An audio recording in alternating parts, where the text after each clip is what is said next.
Dr. Dawkins, thank you so much for your work. I'm a big fan of yours. And I wanted to ask you, when it comes to humans' relationships with other animals on this planet, I know that you've been very critical of the view that places humans on a pedestal above the rest of the animals. I know you've been complimentary of the works of people like Peter Singer, the author of Animal Liberation. I know you've been especially critical of our routine mistreatment of animals who we raise for food and the cruelty that's inflicted on them. I'm wondering what you think about vegetarian eating, what you think is the most ethical way to eat, and just your views on, in general, about the human-animal relationship. My views on this are rather academic. I try to point out double standards, and as an evolutionist, I deplore the tendency to treat the human species as though it was unique and, as you say, on a pedestal, as though somehow there are people and there are animals. And the big divide is between people and animals, whereas, of course, we are apes, we are African apes. It's a matter of mere historical accident that the intermediates that link us to chimpanzees are all extinct.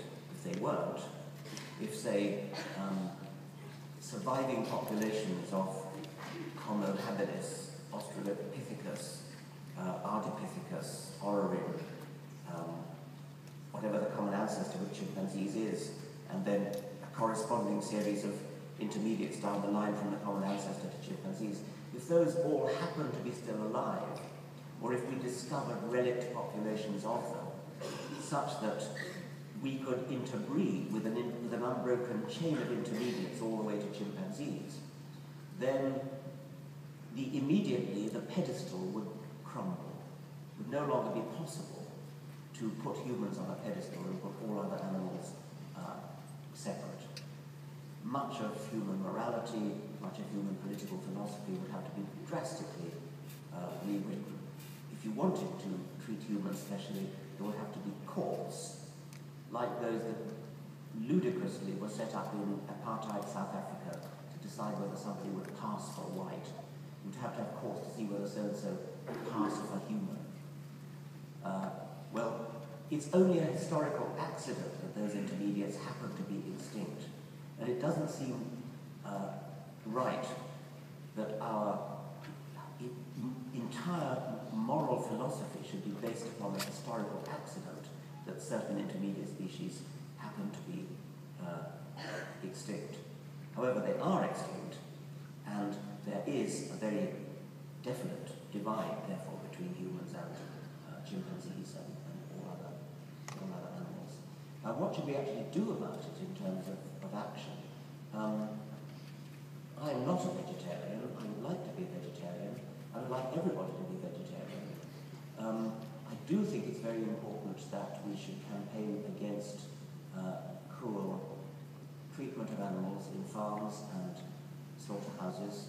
I have not the slightest doubt that they are cruelly treated, and